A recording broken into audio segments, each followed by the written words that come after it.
E você que parou nesse vídeo, quero estar orando por você, hoje aqui direto do monte, vou estar orando por você, pela sua família. Creia somente no milagre.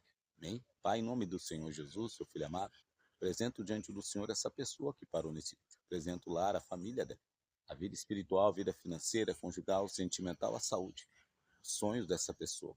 Peço eu ver tirar do caminho dela toda pedra de tropeço, todo embaraço, que toda ferramenta preparada contra a vida dela não prevalecerá em nome de Jesus. Você venha, papai querido, visitar a mente dessa pessoa, tirar o pensamento maligno, visitar o coração dela, a alma dela, tirar a tristeza, a angústia. Você venha colocar alegria, paz que só o Senhor pode dar. Papai querido, eu coloco a vida dela, a família dela nas tuas mãos, papai querido. Eu profetizo sobre a vida dela, profetizo cura, profetizo saúde, restituição, profetizo vida e vida com abundância. Pai, que o Senhor venha preparar para ela dias abençoados, papai querido, nessa terra, papai querido, que o Senhor venha iluminar o caminho dela e o teu nome venha ser glorificado na vida dela, que eu te peço e te agradeço em nome de Jesus. Amém.